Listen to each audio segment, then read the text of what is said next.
Olá, prazer estar aqui com você nesse Fórum Internacional da Global Mentoring, um ambiente certamente aí muito produtivo, de muita troca de experiências, muito conhecimento. Eu sou Vitor Hugo, mentor em estratégia e negócios e trabalho também com consultoria empresarial na área estratégica há 27 anos e mentoro profissionais da área de consultoria nessa jornada de auxiliar as empresas aí a se reinventarem no mercado. E eu trouxe o tema aqui para nós conversarmos, que trata sobre o poder da colaboração. E gostaria de te convidar a fazer algumas reflexões nesse sentido. Imagine só um mundo em que não houvesse colaboração. Complicado, né? Mas é preciso entender que a colaboração ela é muito mais profunda na sua essência do que normalmente se utiliza aí no contexto das empresas, no meio empresarial ou até no nosso dia a dia de forma mais corriqueira. Basicamente, por que trazer esse assunto? Bom, eu vou citar duas referências aqui importantes de duas grandes consultorias. Uma é a consultoria McKinsey Company, que ela traz referências de que empresas que utilizam tecnologias para promover a colaboração no seu ambiente, as chamadas tecnologias sociais, elas têm um aumento de 20% a 25% aí de produtividade nas suas atividades.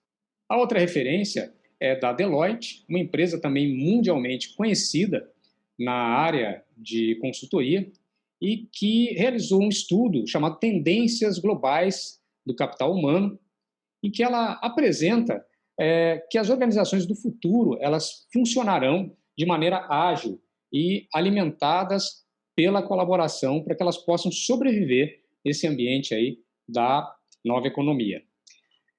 Imagina que nessa era que nós estamos vivendo, mais digital, mais conectada, uma empresa ela dificilmente vai sobreviver se ela não tiver essa essência, essa cultura da colaboração impregnada no seu DNA. E por que eu escolhi esse tema especificamente? Bom, primeiramente porque hoje eu atuo num projeto chamado Aeroplanos Brasil, que é uma plataforma colaborativa de consultores.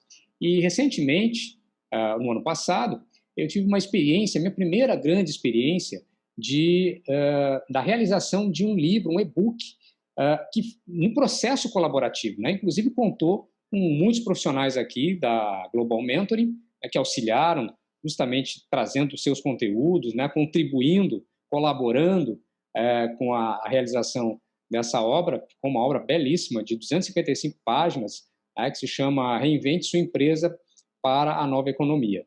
E isso me trouxe uma série de aprendizados muito importantes sobre a cultura da colaboração e também comecei a me aprofundar mais aí sobre o assunto e gostaria de compartilhar com vocês justamente esses aprendizados. Primeiro, eu gostaria de começar fazendo uma provocação e perguntando se você se considera uma pessoa colaborativa. Talvez você se considere participativo, talvez cooperativo, mas qual é a diferença exatamente entre esses termos? Será que é só uma questão de semântica ou isso é mais profundo? A gente vai ver exatamente isso ao longo aí desse nosso vídeo. Bom, colaborar é um verbo que significa basicamente trabalhar com uma ou mais pessoas em uma determinada obra. O dicionário também traz como sinônimo cooperar, participar, mas nós vamos ver que são termos diferentes, como eu já comentei aqui. A cultura da colaboração, ela tem como base a ideia de que o conjunto, nós somos únicos, e que a nossa força ela gera resultados muito maiores trabalhando de forma colaborativa do que se nós trabalhássemos de forma isolada. Aquela velha história lá do todos por um, um por todos e todos por um aí, dos Três Mosquiteiros, mas talvez isso seja muito mais romântico nas histórias dos livros, nos filmes, do que efetivamente é na prática, principalmente aí no meio corporativo. Mas falando do meio corporativo, existem muitos negócios que operam nessas bases colaborativas. Só para citar alguns que você certamente conhece aí, Uber, né, um negócio que opera com base na colaboração, pessoas que utilizam seus veículos dentro, né, de um contexto de transporte. Inclusive, já existe até a corrida solidária, né, onde as pessoas racham lá, dividem a despesa de um determinado trajeto. Outra empresa também nessa área de trânsito, de transporte, é a Waze, né, uma empresa israelense, aí que conta com a colaboração dos motoristas para sinalização do georreferenciamento e das questões que acontecem, que são atualizadas aí constantemente no trânsito caótico, principalmente aí das grandes metrópoles. Aliás, a Waze é uma empresa, uma história interessante, ela deu uma rasteira aí na Nokia, quando a Nokia ela investiu uma pequena fortuna adquirindo sistemas de georreferenciamento por satélite, e a Waze, né, em 4 anos, praticamente dobrou de tamanho em relação à Nokia, simplesmente utilizando aí a cultura da colaboração.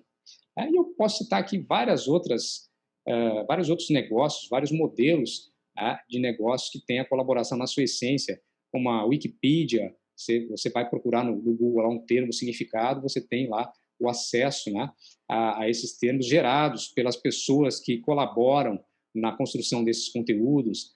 Airbnb, na área de hospedagem, né, que as pessoas contribuem colaboram no sentido das suas disponibilizar suas residências, né, os espaços que elas têm ociosos, e por aí vai. Então, são vários negócios, né, que já operam, principalmente dentro dessa filosofia aí da economia 4.0. Mas, afinal, qual é a diferença entre a cooperação e a colaboração? Bom, a colaboração, gente, ela é uma partilha de informações, de recursos e de responsabilidades para atingir um objetivo comum. Essa é a essência da colaboração. Também se partilha riscos, recompensas, né?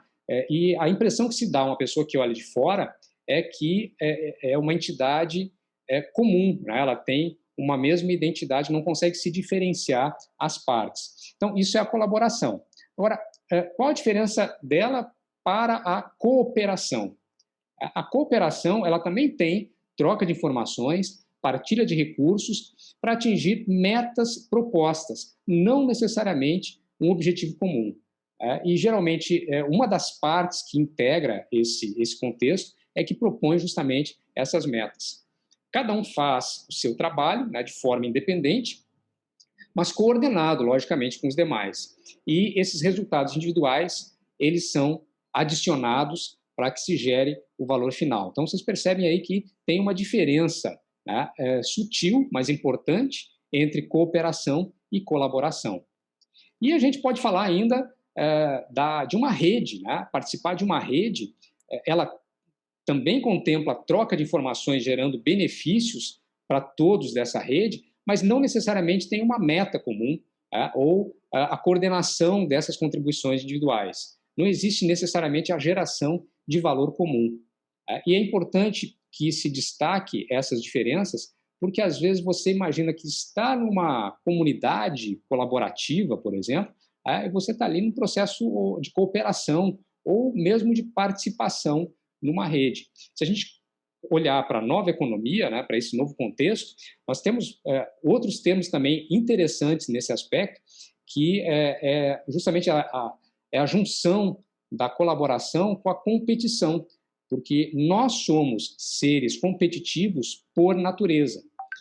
Então, existe um termo que foi cunhado, já não é de hoje, já faz algumas décadas, que é a coopetição. Mas esse termo ele veio muito à tona na nova economia, justamente porque é a colaboração, né? Se trata de colaboração entre competidores para que isso possa gerar um ganho maior ou evitar uma perda maior. Normalmente são partes que se unem para colaborar, né? Elas colaboram num determinado aspecto para que se possa aí evitar a entrada de novos concorrentes, garantir mercado, enfim, isso é a competição. E a gente tem um termo também muito comum hoje, que é a cocriação. Se fala muito em co-criar com o seu cliente, né? Empresas mais inovadoras, elas trazem muito isso, o cliente como no centro do processo e atuam na cocriação. Então, é uma forma de participação, mas não é uma colaboração. Vejam que existe, né, uma diferença sutil aí entre esses conceitos. Bom, se nós formos contextualizar isso no meio corporativo, existe um termo que, particularmente, eu não concordo muito, nem gosto muito, que tem sido muito utilizado, principalmente pelas pessoas na área de recursos humanos, que substitui o empregado ou funcionário por colaborador.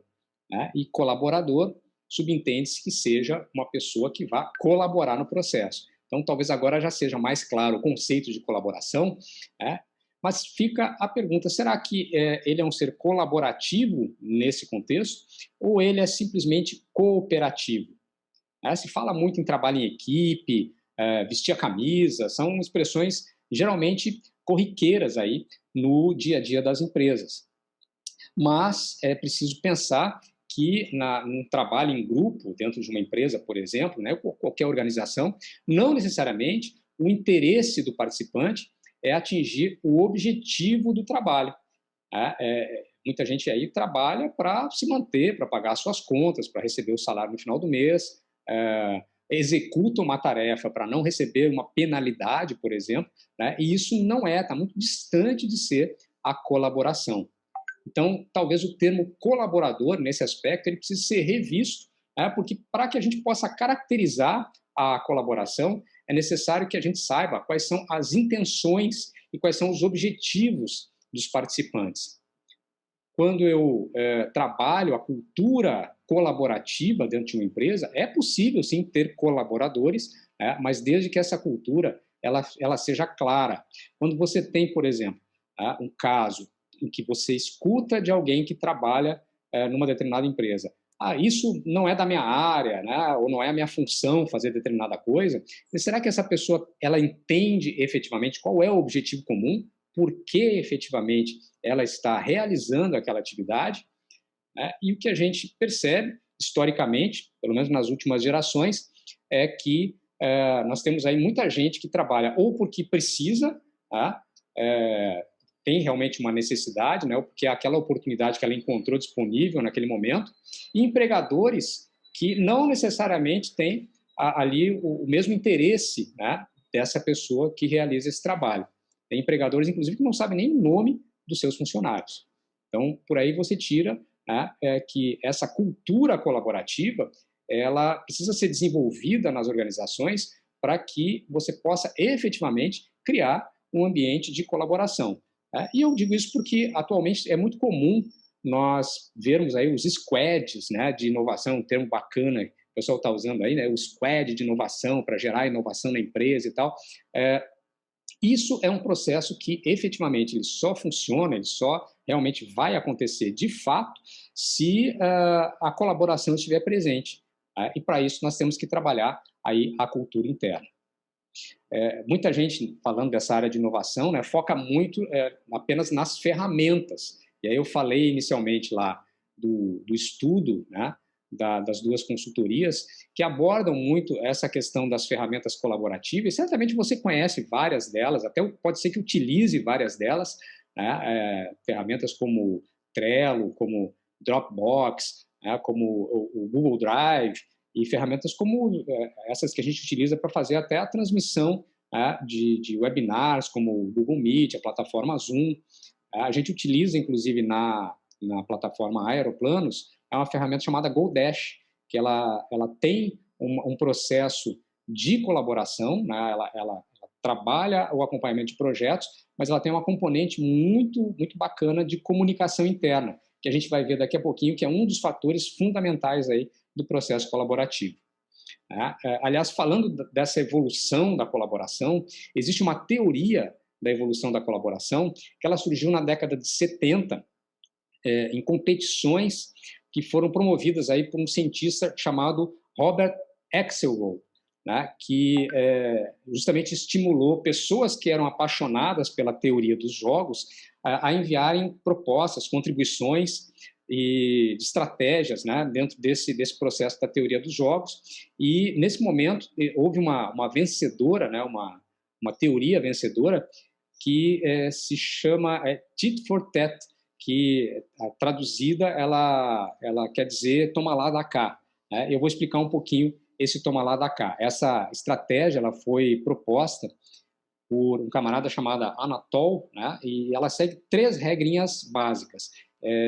Ela se baseia, inclusive, dentro da teoria dos jogos. Eu não sei se vocês estão familiarizados com isso, mas existe o dilema do prisioneiro, né, que é muito utilizado nos jogos empresariais, em que tem lá os dois prisioneiros, né, os 2 que foram pegos lá no crime, eles têm a opção de um delatar o outro ou não. E aí a combinação disso é que faz diferença nesse processo da tomada de decisão. Então, se nenhum dos 2 abrir a boca, eles pegam aí 5 anos de prisão. Né? Se um delatar o outro e o outro ficar calado, o que delatou ele pega 2 anos de prisão e o outro pega 10 anos de prisão. Mas se os 2 delatarem, ambos pegam 10 anos de prisão. E aí se coloca o dilema, né? Quem vai fazer o quê, qual vai ser a decisão tomada. E nessa teoria, né, do toma lá, dá cá, existem 3 regras importantes. A primeira delas é contribua. Nunca seja o primeiro a trair. Então, ela parte do princípio que você vai contribuir, né? Você está lá para fazer o seu melhor dentro do processo de colaboração. Mas a segunda regra se você for traído, retalie. Né? Então, é justamente isso. Você descobre que o outro está pensando em te trair, você vai lá e faz a retaliação. E a terceira regra é justamente esteja preparado para perdoar uma traição após uma retaliação. E isso é muito interessante, essa teoria é muito interessante, porque nos traz, né, nos remete a várias situações aí da nossa vida, do nosso dia a dia, e isso depende basicamente da interpretação que nós damos para cada situação. Ou seja, as partes, ou cada uma das partes, ela contribui muito mais quando ela percebe que o fato de não contribuir acaba sendo pior para ele do que a contribuição. E no início lá da nossa conversa, eu provoquei uma reflexão se você é ou não uma pessoa colaborativa, né? Se você se considera uma pessoa colaborativa ou não. E para ajudar nessa reflexão, eu vou propor uma situação muito comum, talvez vocês já tenham enfrentado aí no dia a dia de vocês, uma simulação de um caso prático. Imagina que você está lá, indo, né, um feriadão para a praia, e aí, como é de praxe, encontra lá um enorme de um engarrafamento, né, um trânsito gigante aí pela frente, e você fica parado, o trânsito trava, né, mas você fica ali porque, obedecendo às regras, né, você é perigoso a ultrapassagem e tal, mas você percebe que algumas pessoas começam a passar pela sua direita no acostamento. E aí passa um carro, passa 2, o que acontece? Lá na frente, esses carros vão atrasar ainda mais o teu processo de chegada ao destino. E aí, o que você faz? Você segue os carros, em determinado ponto, você vê que todo mundo está lá trapaceando e você segue esse mesmo caminho, ou você aguarda, né, tranquilamente aí na sua posição. E diz aí, pensa um pouquinho, e o que você faria numa situação dessa? Bom, isso só para a gente refletir um pouquinho, né? Mas eu queria te trazer aí um modelo de colaboração de um professor chamado Clarence Ellis, que é o modelo 3C da colaboração, para que a gente possa entender o que é necessário para que haja colaboração nas empresas, né, no seu ambiente de trabalho, enfim. O Ellis ele traz esses elementos para facilitar o nosso entendimento e a nossa prática da colaboração.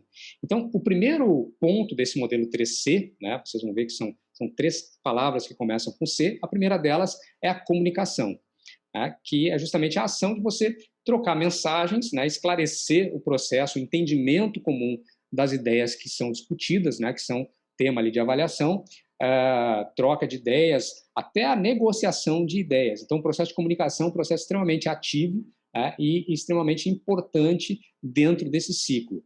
Então, esse seria o primeiro C. Né? O segundo C é o C de coordenação.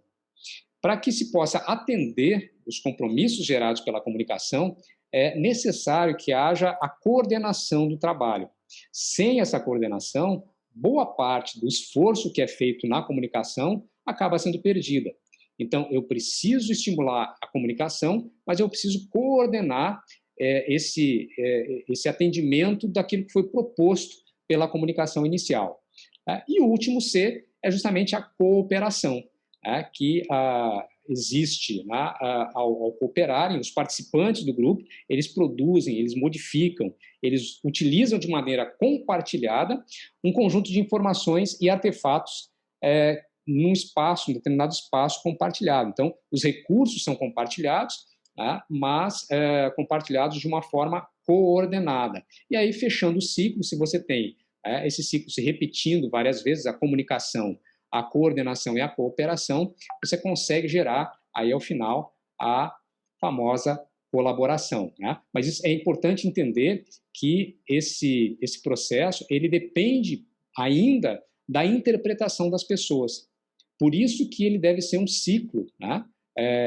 Contínuo. A gente não pode simplesmente achar que as coisas acontecem de forma automática. Aliás, nenhuma colaboração acontece de forma automática.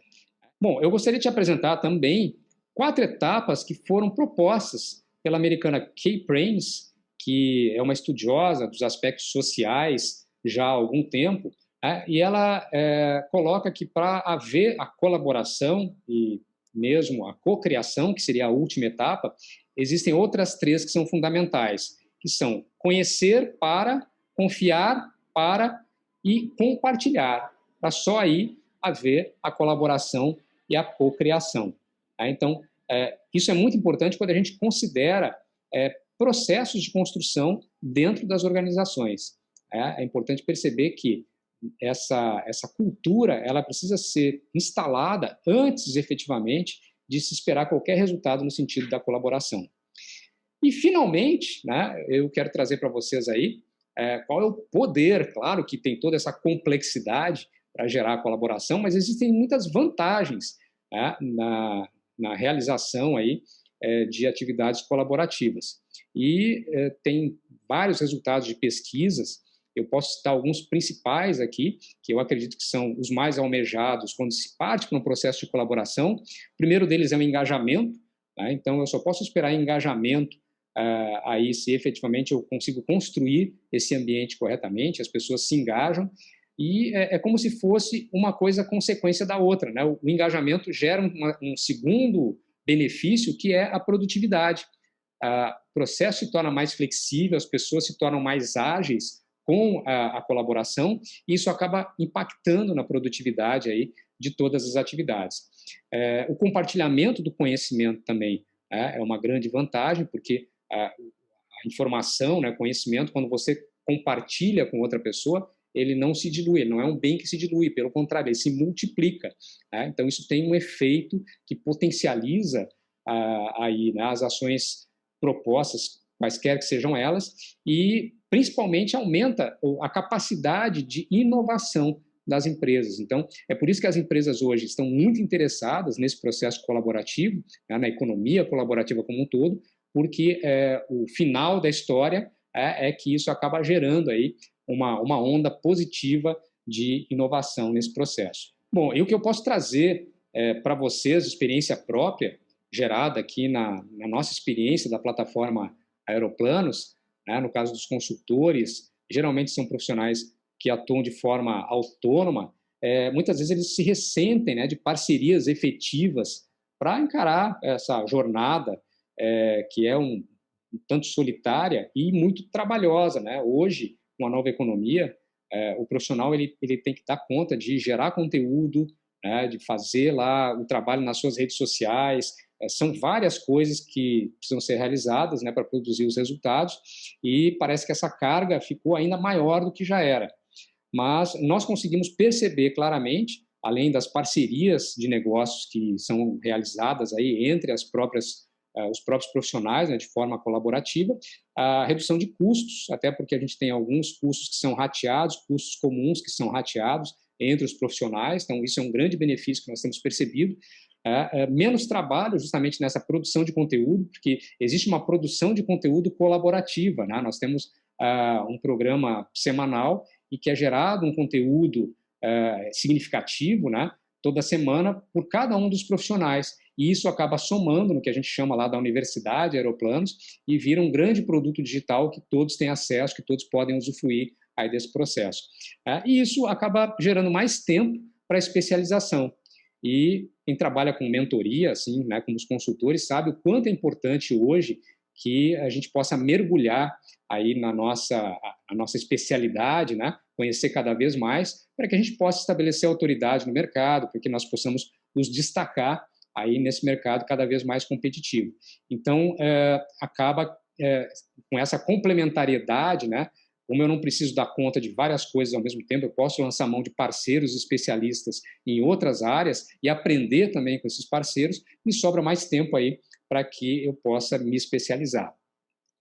Mas é bom que você não se engane, né? A colaboração ela está longe ainda de ser um processo espontâneo. É necessário muita maestria, né, para orquestrar toda essa ação de forma harmônica, e essa é uma das coisas que eu tenho trabalhado bastante, tenho aprendido muito, inclusive, né, por isso resolvi compartilhar aqui com vocês esse conhecimento. Espero que esse conteúdo realmente possa te ajudar de alguma forma, e fica aí o convite, se você quiser conhecer a plataforma lá aeroplanosbrasil.com.br, né? Só acessar, tem algumas coisas interessantes e que a gente possa realmente, né, fazer a diferença no mundo, sendo mais colaborativo depois de entender melhor aí todos esses conceitos. Legal? Obrigado aí pela tua atenção, né, e desejo aí uma ótima jornada para você. A gente se vê por aí. Até mais.